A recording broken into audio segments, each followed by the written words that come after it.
te pasa por ser Leo. Eso me pasa porque me escucho a Abril Hebrer siempre cuando empieza la clase. No tendría que escucharla. Bueno, La mejor se lección de su perdieron vida. parte de la explicación, pero bueno, no se perdieron gran cosa, no se hagan drama. Entonces, volviendo para resumir, cuando nosotros tenemos que analizar la situación económica de un país, tenemos que analizarla con exactamente el mismo país. Ejemplo, Argentina 2011, Argentina 2021. ¿Se entiende? Y ahí vamos a entender, en función de su propio contexto, si la Argentina, por ejemplo, o un país fue avanzando económicamente. ¿Está? Acá, para poder entender el concepto de la crisis de Estados Unidos, tenemos que analizarla en función de su propia realidad. Si la crisis estalló en el año 2000, 2000, en el año, estoy trabado, 1929, en el año 1929, tenemos que empezar a analizar la situación económica de los Estados Unidos, por lo menos unos años antes, y para poder entender el por qué la crisis como que estaba tapada y de golpe y porrazo estalló. ¿Se entiende? Es decir, no es que de la noche a la mañana se generó una crisis, todo venía absolutamente perfecto y de la noche a la mañana estalló una crisis y todo explotó por los aires, por los aires. Y antes no había pasado absolutamente nada. No, venían pasando cosas. Lo que pasa es que el contexto, la generalidad, tapó eso que venía pasando. Imagínense, para que todos me entiendan, que no tenemos, o sea, tenemos un tablero que mide la economía. Pero no hay un solo indicador, un solo foquito que nos dice si esto está mal o está bien. No es que se prende ese foquito y ya está, sabemos que estamos en crisis. No, no es tan fácil la realidad. La realidad es muy compleja y justamente hace que justamente todos estos indicadores tengan muchísimos foquitos. Entonces tenemos un tablero, ¿no?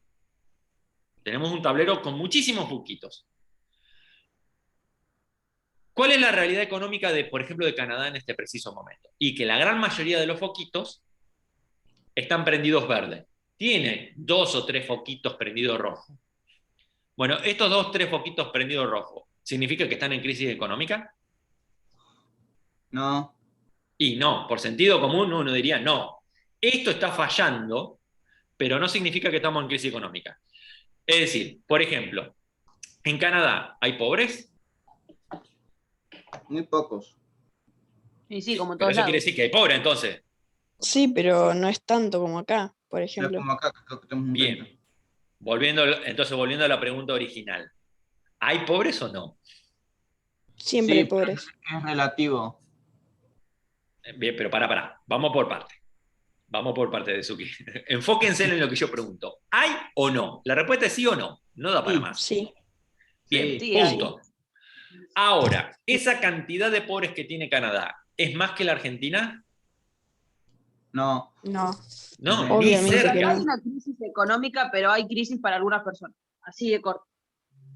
Bueno, pero bueno, justamente a eso me refiero. El hecho de que Canadá tenga algunos pobres, que no son pocos, porque creo que representa, según las estadísticas de Canadá, Canadá tiene un 7% de la población bajo línea de pobreza.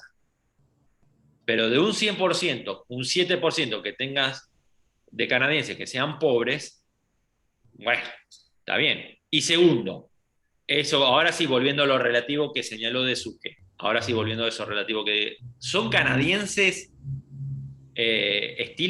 perdón, son pobres estilo canadiense. ¿Está? ¿Y qué se entiende? Y que les cuesta llegar a fin de mes, pero llegan, tienen auto, ganan, les cuesta alcanzar el mínimo de estándar de vida canadiense. Está bien, no se van de vacaciones a Europa, pero tienen cosas que un pobre de acá a la Argentina no lo va a tener nunca en su vida. ¿Está? Tienen un estándar de vida al estilo Canadá. Y eso es lo que justamente se mide. ¿Se entiende? A ver, Canadá, ¿tiene gente durmiendo en la calle? No, no. No, Sí y no. Es cierto. No, no tiene gente durmiendo en la calle. ¿Por qué? Porque hay un problema climático. Aquel que se queda durmiendo en la calle se muere de frío, literal, no es sentido figurado. Literalmente se mueren de frío, se congelan. Entonces, no puede haber gente durmiendo en la calle. Entonces el gobierno se encarga de esas personas que no tienen dónde ir a vivir, de darles un lugar para pasar la noche. ¿Se entiende? Pero existen esas personas. ¿Cuántos son? Son re poquitos. Obviamente que no solamente que tiene una billetera gorda el gobierno canadiense, sino que además son pocos. Estados Unidos, ¿tiene gente durmiendo en la calle? Sí, tiene gente durmiendo en la calle. Es más, yo se los digo, yo los vi. Yo vi eso. Si yo vi gente durmiendo en la calle. Ahora, vos vas por calle, ¿cuántos tenés durmiendo? No, ni a palo. No tenés. Encontrás uno cada tanto durmiendo por ahí, qué sé yo. Bueno, no sé cuál será su problema, pero vi, y esto sí lo vi también, por ejemplo, que estaba una persona durmiendo ahí en la calle, al lado de un negocio, y tenía un cartel de ese negocio, tenía un cartel que pidiendo gente para trabajar. Entonces, yo no sé cuál sería su problema, no sé cuál era la situación de esa persona, pero bueno, la realidad que es, yo eso lo vi. ¿Está? Entonces, vi gente pidiendo en la calle, en Estados Unidos también, ¿eh? Lo vi a eso. Pero bueno, vamos de vuelta, son realidades completamente diferentes. Y cantidades completamente diferentes. Entonces, que tenga gente durmiendo en la calle en Estados Unidos no significa que Estados Unidos está viviendo una crisis económica, ni cerca. De hecho, los niveles de desocupación son los más bajos en la historia norteamericana, en la historia económica norteamericana en este preciso momento. ¿Se entiende? Entonces, bueno, son realidades diferentes. Entonces, para resumir, el concepto es el siguiente. Cuando comparamos un país, tenemos que ver la trayectoria de ese mismo país. ¿Estamos? Y por eso tenemos que, para poder entender la crisis del 30, entender la realidad económica de Estados Unidos a finales de la década del 10 y durante toda la década del 20. Yo se los digo así. Ese periodo que yo les estoy diciendo es recordado como la época de oro económica de los Estados Unidos. Ustedes me dirán, pero si terminaron volando por los aires en una crisis económica. Sí, es cierto. Pero hay que reconocer que Estados Unidos pegó un salto económico fenomenal como nunca lo había dado en la historia económica de los Estados Unidos a finales de la década del 10 y durante la década del 20. Yo siempre lo grafico de la misma forma. Es que para mí es como la misma trayectoria del Titanic. Se subieron a un barco de lujo directo a un iceberg. O sea, el viaje terminó de esa forma. ¿Se entiende esto? Es decir, Estados Unidos mejoró la calidad de vida real, no es una mentira, no es una estadística, la calidad real de vida de las personas en los Estados Unidos mejoró considerablemente. El consumidor promedio norteamericano empezó a acceder a bienes y servicios que nunca antes había accedido. Y les voy a dar un ejemplo concreto. No estoy hablando de los ricos que vivían en mansiones, que siempre existió esto en los Estados Unidos. Estoy hablando del obrero, del trabajador común y corriente norteamericano. De ese me estoy refiriendo, que es la gran mayoría de los Estados Unidos. A partir de la década del 10, empezaron a acceder a bienes, como por ejemplo, autos. Empezaron a acceder a electrodomésticos, lavarropas, cocinas, radios, muebles. Empezaron a acceder a servicios como el cine, restaurantes, se fueron de viaje, es decir, empezaban a salir de vacaciones, cosa que nunca el norteamericano promedio, esto no existía en la realidad norteamericana. Esto no era algo que siempre pudieron hacerlo, no, en algún momento empezaron a hacerlo, y lo empezaron a hacer de forma masiva, está bien. La radio, antes, ¿por qué no accedían a la radio? Y porque no existía, es un invento bastante nuevo para esa época. Está el lavarropa, lo mismo, un invento nuevo. Pero lo que quiero decir yo es que la situación económica del norteamericano promedio empezó a mejorar de tal forma que esto fue algo que empezó a acompañar a la gran mayoría de los consumidores norteamericanos. Es decir, que la prosperidad económica empezó a ser algo normal. ¿Se entiende? Empezó a afectar a la gran mayoría, afectar en el sentido positivo, empezó a afectar a la gran mayoría de los norteamericanos de aquella época. Y la calidad de vida empezó a mejorar, en gran medida. Entonces empezó esta industria del consumo. Industria del consumo que hasta el día de hoy sigue viento en popa en los Estados Unidos. Viento en popa significa que va buenísimo. Y tiene cosas fantásticas y cosas que, bueno, ya me decís, en algunos casos empezás a ver como medio mucho ya. Y esto yo lo veo en primera mano por mi familia, o sea, mi cuñada que vive, por ejemplo, en Estados Unidos, y yo veo que tiran cosas que ni siquiera las usan. Compran y nunca las usan. Y entonces el norteamericano en promedio tiene esto. Compran y tiran y no las usan. O por ejemplo, que esto para mí es inentendible, pero pasa 4 o 5 años y tiran todos los televisores y se compran nuevos.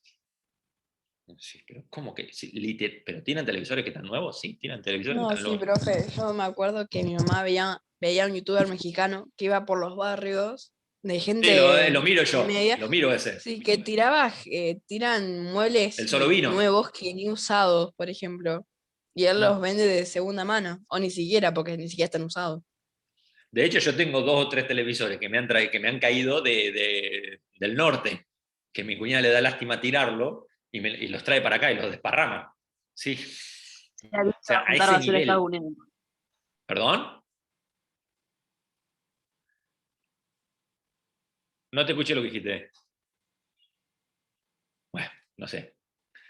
Le dio Que vergüenza me ahora voy a decirlo. juntar a basura. Ay, me trabé, que voy a ir a juntar basura a Estados Unidos. Bueno, de hecho tiene razón. Mirate lo que dice ay, no me acuerdo ahora bien cómo se llama el youtuber, pero es el Solovino que anda jodiendo con el Solovino, que es un mexicano que en serio sale con la camioneta a recorrer los famosos callejones, que es donde ponen los tachos de basura, y sí, levanta televisores, levanta muebles que están, pero yo puedo mirar y decir, pero esta gente está loca. No, pero bueno, tiene que ver con esto del consumo norteamericano. Acceder a los bienes y servicios allá en Estados Unidos es increíblemente barato.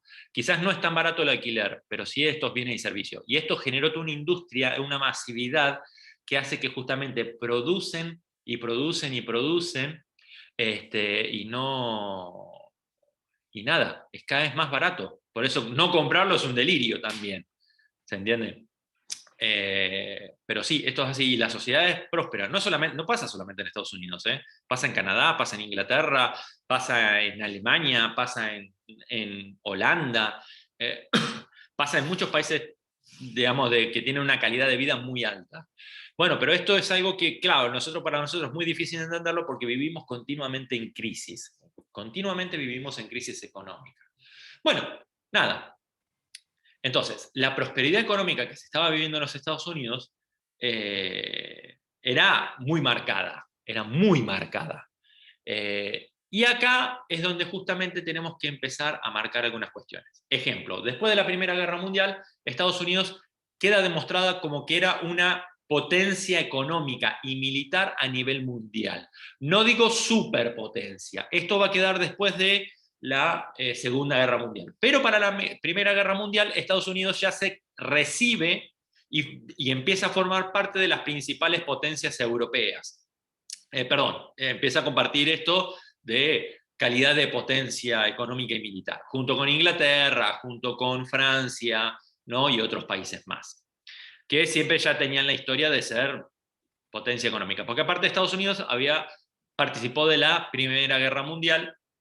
A mi forma de entender, lo hizo de una forma muy inteligente porque ingresó en los últimos minutos de la Primera Guerra Mundial, de lo cual le permitió por ahí, muchos lo ven como una situación oportunista. Sí, es una situación oportunista, porque la guerra, ellos entraron en 1917 y la guerra terminó en 1918, y para cuando entran ya las potencias europeas ya estaban totalmente desgastadas, pues ya llevaban 3 años de guerra. Entonces Estados Unidos entró en los últimos minutos de la pelea. Pero bueno, queda confirmada como una potencia militar Estados Unidos. Económicamente, Estados Unidos pasó de ser un país deudor a un país acreedor, es decir, que Estados Unidos termina de pagar sus deudas y a la vez empieza a prestar dinero a las principales potencias europeas. Esto es clave de recordar porque esto es una de las patas por las cuales se va a desatar la crisis del 30 en el resto de los países europeos. Hay como una prosperidad económica. Pero a la vez de que empieza a darse una prosperidad económica, y acá ya vamos a ir cerrando, mis chiquitos, empiezan a prenderse unos foquitos rojos. Claro que como yo les dije, era un tablero con muchas luces, la gran mayoría, al principio de la década del 20, la gran mayoría de las luces están verdes. Y algunos foquitos empezaron a prenderse en rojo. Esto en la economía no significó mucho. Hubo algunas señales que empezaron a darse tímidamente en la economía. Y que como justamente la prosperidad económica fue tal, estas señales no fueron atendidas debidamente por el gobierno norteamericano. Y acá vamos a cortar hoy. No les voy a dejar asignación, mis chiquitos, no les voy a dejar asignación, pero sí les voy a dejar un video para que puedan ver después sobre este concepto relativo de crisis o de pobreza, ¿está? Que yo utilizo, recuerden, es relativo la pobreza y la idea de crisis. ¿Estamos? Es un concepto muy relativo. Les voy a dejar este video para que lo miren, es anecdótico, no tienen que rescatar mucho. No es para hacer un trabajo ni responder consignas, es mirarlo. Es interesante, mírenlo porque la verdad que está bueno el video. Bueno, mis chiquitos, damos finalizado acá la clase. ¿Estamos? Ok. Así que Bueno, nos vemos la semana que viene, chiquitos. Que les vaya muy bien. Que tengan un buen Igualmente. fin de semana. Hasta luego, yo chiquitos. también. Hasta Chao. luego. Chao, chao.